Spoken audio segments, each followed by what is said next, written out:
శ్రీ గురుభ్యో నమః. 8వ అధ్యాయం 22వ శ్లోకం.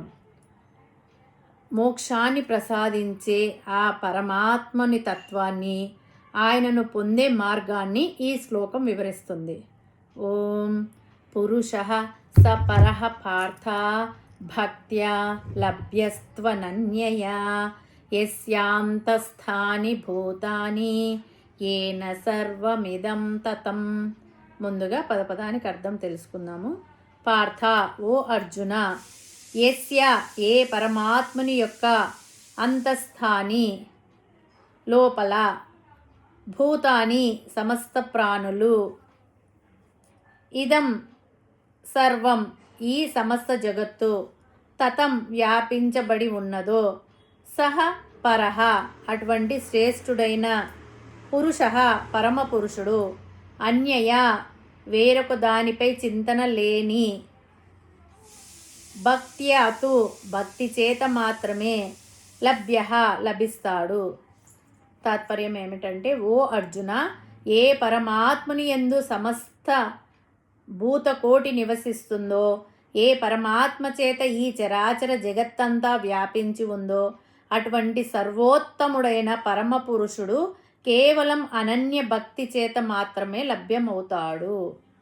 ఎవ్వనిచే జనించు జగం, ఎవ్వని లోపల నుండు లీనమై ఎవ్వని యందుడిందు అని గజేంద్ర మోక్షంలో ఒక పద్యం ఉంది.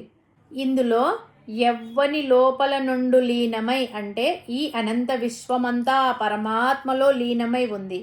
అంటే ఈ సృష్టికి ఆధారం పరమాత్మ. అటువంటి పరమాత్మను పొందడానికి మార్గం ఒకటి ఉంది, అదే భక్తి మార్గం.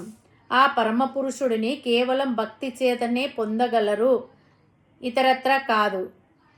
ఆ భక్తి ఎటువంటిది అంటే అనన్యయ, అంటే అంతులేని భక్తి, సాటి లేని భక్తి, సామాన్య భక్తి కాదు. పూర్తిగా శరణాగతి పొందాలి. మోక్ష ప్రాప్తికి స్వల్ప భక్తి చాలదని, తీవ్రమైన భక్తి అవసరమని స్పష్టమగుచున్నది. అనన్యము అంటే భగవంతుని తప్ప వేరే ఇతర ఏ పదార్థమందు ఆసక్తి లేకుండగా అని భావం. నశ్వరమగు ప్రాపంచిక విషయాలపైన కొంత ప్రీతి, భగవంతునిపైన కొంత ప్రీతి ఉంటే అది అనన్య భక్తి, అనన్య ప్రేమ కానే కాదు. భక్తి మార్గం సులభతరమైనది కాబట్టి భగవద్గీతలో ప్రతి అధ్యాయం చివరలో దానిని పేర్కొంటున్నారు. ఏ యోగమును బోధించినా, అంటే కర్మయోగము, భక్తి యోగము, జ్ఞానయోగము, విజ్ఞాన యోగము, కర్మ సన్యాస యోగం, ఏ యోగంలో అయినా దాని చివర భక్తిని చెబుతున్నారు. ఎందుకంటే అది సులభమైనది కాబట్టి అన్ని యోగములందు దాని సమ్మేళనము ఆవశ్యకమై ఉన్నది. ప్రస్తుతం మనం భగవంతుని మీద చూపే భక్తి అసలు భక్తి కాదు, మనది కోరికలతో కూడిన భక్తి. నా కోరిక తీరిస్తే నీకు మొక్కు తీరుస్తా అంటూ పరమాత్మతో బేరాలాడే భక్తి. మన కోరిక తీరకపోతే మరొక దేవుడి దగ్గరకు పోయే భక్తి. ఆ భక్తి కేవలం కోరికలు తీర్చుకోవడానికి పనికి వస్తుంది. మోక్షం కావాలంటే, ఆ పరమ పురుషుడితో ఐక్యం కావాలంటే అనన్య భక్తి కావాలి. అనన్య భక్తి కలిగినప్పుడే సాయుధ్యం సాధ్యమవుతుంది. ఇక్కడ భగవంతుణ్ణి పరమ పురుషుడని వర్ణించారు. మిగిలిన వారందరూ సామాన్య పురుషులు. పరమాత్మ ఒక్కడే పరమ పురుషుడు. జీవుడు భక్తి సాధనాలు ఆశ్రయించి పరమాత్మని యందు ఐక్యమై పరమ పురుషుడిగా మారాలి. అదే మన జీవిత లక్ష్యమని ప్రతివారు గుర్తుంచుకోవాలి. సమస్త సృష్టికి మూలమైన ఆ పరమ పురుషుడిని చేరడానికి ఆడంబరాలు, ఆస్తులు అవసరం లేదు.